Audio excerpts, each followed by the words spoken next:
Hello, Nibber. How you doing? This is your favorite host, Chizoba Katie, and welcome to Novels and Bits podcast.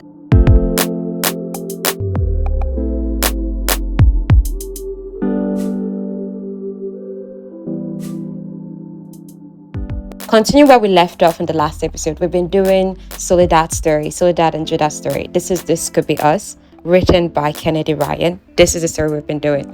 So continuing. In today's episode, we'll continue where we left off the last time. The last time we left off that, okay, Judah and Soledad are in a agreement. You know, that kind of agreement, that whole we cannot be dating publicly because of all the things stacked against us, but they be providing intimate company to each other privately. In this next scene, we have it that Soledad is with her friends, you know, Yasmin and Hendrix. They've been meeting up for lunch. It's a dinner date. And Soledad wanted to try out pole dancing. So right now they are coming from a pole dancing class, and her friends are like, ooh, they don't want to try this anymore. Soledad just wanted to try it out to know if she might be interested in installing a pole dancing pole in her she-shed. You know, she's converting her ex-husband's man cave at the back of the house into her she-shed, her own space. So she wanted to know, might I want to add a pole for pole dancing? So that's why she wanted to try out pole dancing with her friends. Now, during this dinner date with her friends, she's now confiding in them that, oh my gosh, I and Judah actually did it. It was amazing. But here's the thing, I'm so scared. Because I don't want to like him so much that I come to rely on him in other ways besides money. Because that's the thing, you know, relying on a man doesn't always mean taking money from him. It might mean you want his guidance, you want his presence. You can't really feel operational or full without his input. So she doesn't want all that. Soledad explains to her friends, this chapter is supposed to be about contentment, about discerning the difference between being alone and being lonely. So to this, Yasmin, her friend, asked Soledad, you had Edward, that is your ex-husband, but weren't you lonely in your marriage? She actually was lonely in her marriage. So Yasmin now keeps on telling Soledad, maybe the key is finding contentment wherever you are, whoever you're with, knowing you always have you. Do you have to deny yourself happiness with someone else in order to be happy with yourself? Do you understand? So to this, Soledad is now telling Yasmin, that's the problem. I'm not sure anymore. Of all the things Edward took from me, the trust I had in myself seems to be the hardest to recover.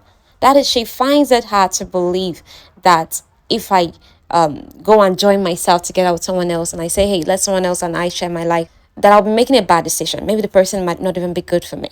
Do you understand? So Soledad is still having that problem, trusting herself and her decisions when it comes to sharing her life with someone else, okay? So Hendrix now tells Soledad, you like Judah. Judah likes you. Don't let Edward ruin your good thing. That's it. Yasmin now tells Soul in addition, it was never you that couldn't be trusted, Soul. It was always him you couldn't trust. You are the most capable, trustworthy person I know. My point is, everyone knows how amazing you are, Soul. Edward's the one person who didn't want you to believe it. There's nothing he would like more than for you to waste another 20 years, in quotes, recovering from him. 2 weeks later, Soul does a live stream at night because she's having trouble sleeping. A commenter says, getting late helps me. And it doesn't put a stop Soul dating too, you know. Soul blushes at that. Now, after live stream, Soul gets a message from Judah, who has things that can help her sleep. Because, like I said, this guy just tends to stalk on social media. So he watched the live stream that she can't sleep, and he brought some things that would help her sleep, according to him. She's in her she-shed right now. He comes in because she leaves the back door open for him. So he comes in with a tote bag, and the tote bag contains a weighted blanket, melatonin, and tea that will knock her off. The weighted blankets used to help his boy sleep. Melatonin, we know that it's basically mimics the same compound in our body that helps us fall asleep. So when you have a supplement of melatonin, you sleep better. And then some tea that would make sure that Soledad sleeps like a baby. I mean, he did come here with good intentions. He didn't come here to get laid or anything. He came to like, oh, you're having trouble sleeping. I came for you for this. Yet somehow they wind up intimate. In the aftermath, Judah admits he's finding it harder to stay away from her. The reason he has to stay away from her, he doesn't want to interfere with the work she's doing on herself. You get? So to this thing, she just asks him, Judah, don't stay away. Now that Judah is with Soledad in this scenario, there is a scar on her palm. He notices it today. It's that same scar he noticed on the day she came to his office to hand over the drive that contains evidence of how Edward stole from Calpot. So he asked her, this car on your palm, where did it, what happened? How did you get it? She now explains that she got it the day she took her machete and trashed Edward's man cave. She injured herself in the process. It was also the day that she found out that Edward gave her chlamydia. That's how she knew she was being treated on. When she mentions this chlamydia thing, because this is the first time she's talking about that she actually had an STD from Edward, I find it suiting how Judah doesn't like shift away from her like, instead, he enfolds her in a hug. As I'm so sorry you had to go through that. So doesn't want to lose Judah while figuring out herself, but she still doesn't know the best way to go about this. Now, Judah and Tremaine, like Judah and his ex-wife Tremaine, they're co-parents and everything, right? Because they have twin sons. They go to Harrington. That is Adam's school. Adam is the son that he's better off on the autism spectrum. Like, he looks normal, but he easily just wants to be by himself, and he's not very social, but he's very, very smart. He goes to Harrington. That's the same private school that two of Soledad's daughters go to. Now, they go there because it's Bring Your Parents to School week. Parents who have different careers would come to the front of the class and tell the children about their work and how it contributes to society, inspire the young ones. But 3 lawyers had already come to speak to the children that week. That's why Tremaine decided, Judah, you're an accountant. I don't think the kids have had an accountant talk to them. So come and talk to the kids, okay? So they run into Soledad in the hallway, and Tremaine instantly guesses that, Judah, something is wrong with me between you and Vinaigrette Dressing Woman. Like, Vinaigrette Dressing Woman, it's her first video that went viral that had over 3 million views or something. But it's a salad dressing. Tremaine and a lot of people followed Soledad because of that, her video that went viral. So now Tremaine is looking at Soledad and Judah as they kind of bump into each other and suspect, and there's something going on between you and Vinaigrette Woman. Judah doesn't deny or acknowledge it. He just kind of does, the whole evading thing. Now the kids, Judah speak with the kids and they enjoy time with him, especially finding out that he's actually worked with the FBI before, and it makes Adam more likable too. The fact that he has a father that is cool, in quotes. So the other kids in class are like, oh my gosh, but you didn't know your dad was so cool, that sort of thing. Now, Sol is in the auditorium with Inez's class. When the teachers of the school found out that Soledad would be, speaking to Inez's class, they cleared out an auditorium. Other people were speaking to classes, but they were like, whoa, how many classes can we pack in here? Because this woman is a big deal, okay? That is Sol is a big deal in the school's eye. Now, Judah, after he's done talking to the class, because he wants to watch Soledad to do her own presentation, he lies that he wants to use the restroom. That's what he tells Tremaine. Tremaine knows there's no restroom he wants to use, but she shall let him go where he wants to go. But before he goes, he does tell Tremaine a little about his relationship with Sol. They're not really dating, but yeah, there might be something there. So Judah watches Sol. He peeks in through part of the auditorium, in such a manner that the people in the auditorium and her can't see him. But Judah, can see what Sol's dad is doing there in the hall with the kids. Inez is Soledad's assistant, her daughter.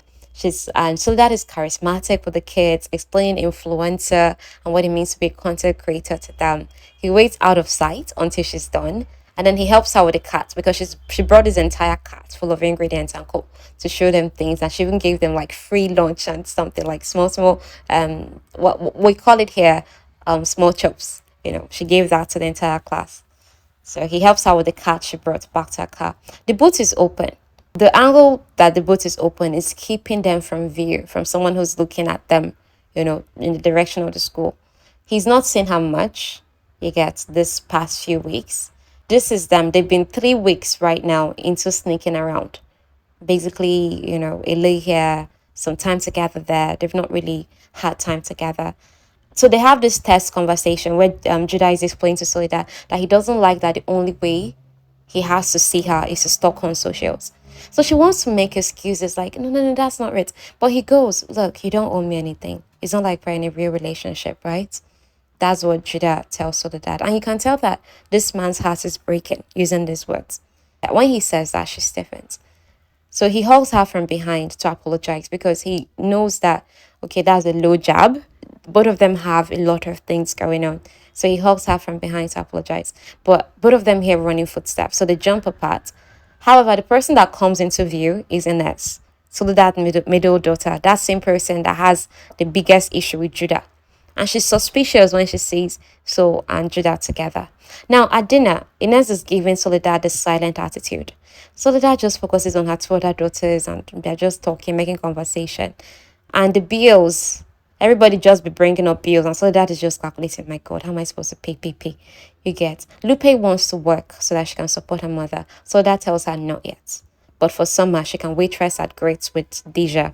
During the summer, you can do that. Lottie has gym camp that's so expensive.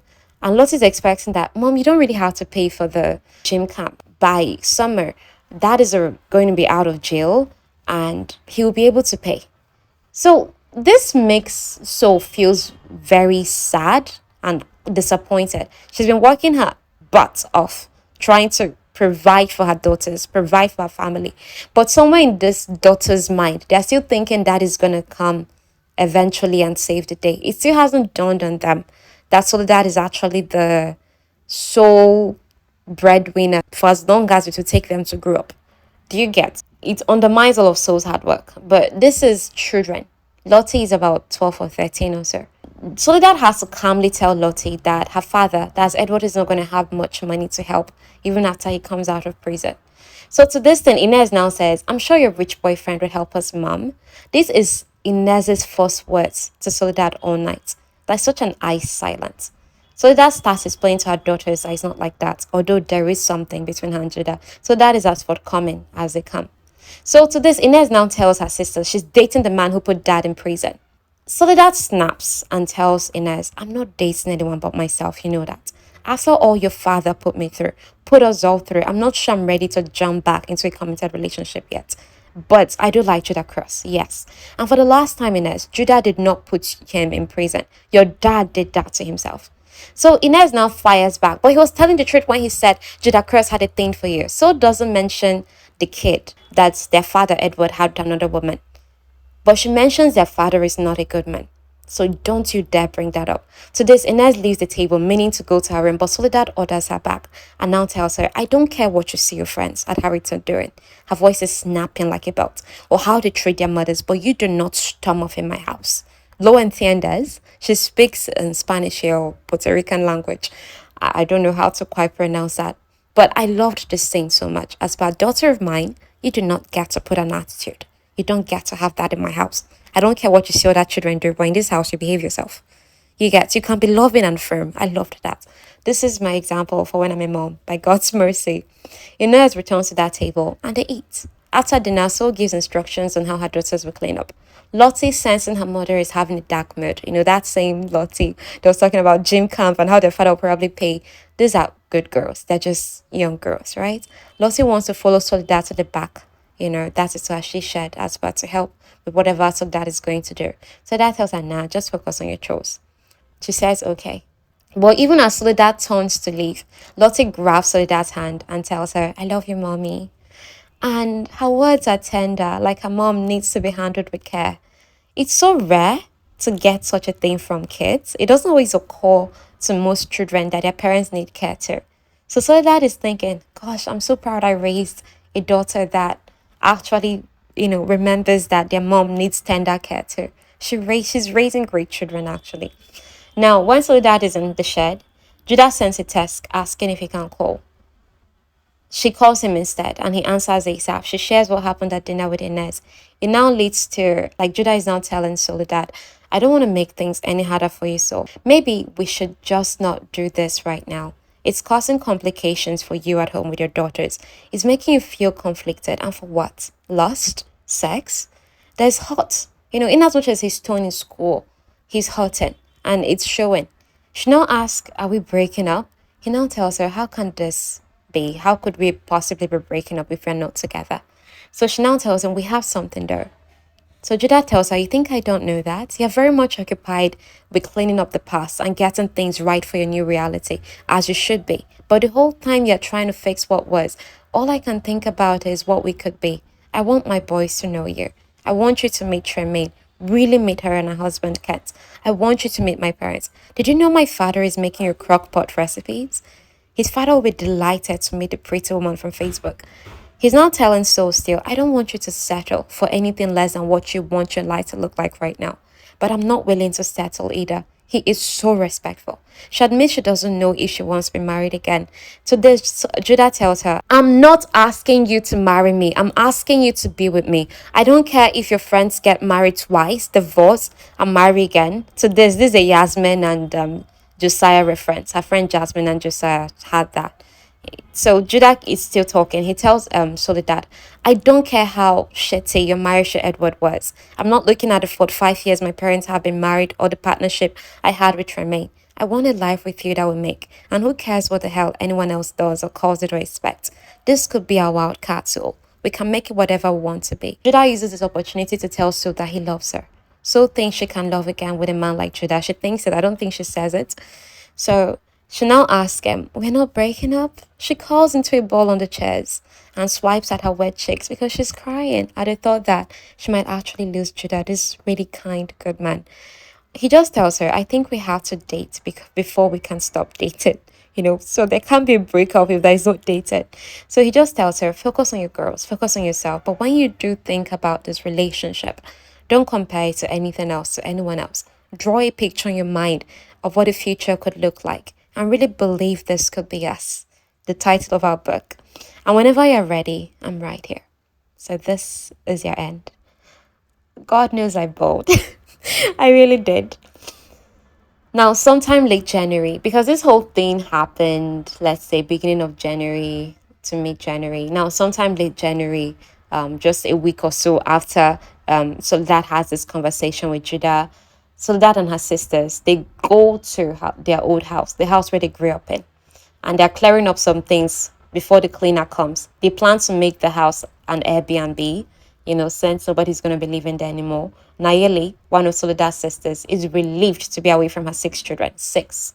She had a Catholic phase apparently when it's like, let's born as God gives us, no protection and co. So for that reason, she popped out 6 babies before her brain told her, please, we need to use contraceptives in this life. It's not a Catholic phase anymore, please.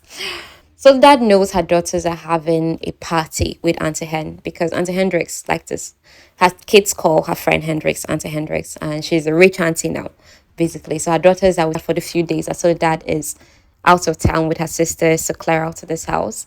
It's actually been 2 weeks, sorry, not 1 week since Soledad has had any contact with Judah, and there's an ache in her side. She's missing him. So the conversation with her sisters, they're talking about a different number of things actually, her sisters' lives and what's going on with them. But the conversation still settles around to Soledad and the thing she has with Judah. So Lola tells Soledad, you've taken time and you've done a lot of work on yourself. When are we ever done working on ourselves? I believe wholeness is not a destination, but a lifetime process. Something that instead of waiting for, you could be living for. Her sisters leave the room eventually, the attic where they're clearing up for different reasons. So Soledad is alone in the garage. Now, is a garage actually that they're in. So Soledad cites Mommy's old journal. She's drawn to it. Soledad is a daughter of librarians, so librarians. In that journal, Mommy, that is Soledad's late mother, wrote about things that her daughters achieved, like when Lola got on the honor roll and Nayeli winning first chair flute, when Soledad made chair captain. Mommy had 2 husbands. I don't know if any of us remembers that I've mentioned this before. Lola's father is different from Soledad and Nayeli's father, you get. So Mommy wrote of the mystery that is Lola's father and then of herself. Everything that Mommy wrote can be summarized as this. Mommy wrote, my heart is not split in two. My heart is whole. When I dropped Lola off on the island, Mommy, that is Mommy's mother, is also Mommy to Mommy, like late to Mommy. So Mommy asked who my one for love was. I knew what she meant. Was it Jason? Jason is Soledad's father, or was it Bray, Lola's father? So to this, Mommy told her own mother, I told her I'm the love of my life. I have learned to love myself without judgment or condition. In the end, Mommy described herself not as a butterfly that has undergone metamorphosis, but rather as a hornet. She can sting and she can love. So Soul is reflecting, maybe it's not, am I ready for love again? But am I ready to love myself that fiercely no matter what? It brings me back to the question I keep circling in my head. Can I be the love of my own life? Again, this book is rooted a lot in the grounds of therapy and finding deep healing, apart from other people, not needing other people to define you, but you finding your own healing, your own completeness as you are. And I still think this is a little bit part of Christian faith. You get, I think our culture has made it such that unless you're married and you have kids, you are not whole. But you can be anything you want to be. You can be single and serve God happily if that's the choice you choose. You can be married to someone and both of you decide you're not going to have kids if that's the life you choose. Or you can have it all traditionally, so long as it is your choice, not what somebody else is making you do. All right, this is where we end this episode today. The next episode is actually really super short. I think I should have maybe added it here, but I didn't want this to go on too long. So finishing the next episode, that might be at most 10-15 minutes. And we'll have a new story next week. So excited. And it's a new year. All right, so I would catch you up then. See ya. Bye bye, neighbor. Please don't forget to leave a review, a comment, share, tell someone about it. I really appreciate you. Bye.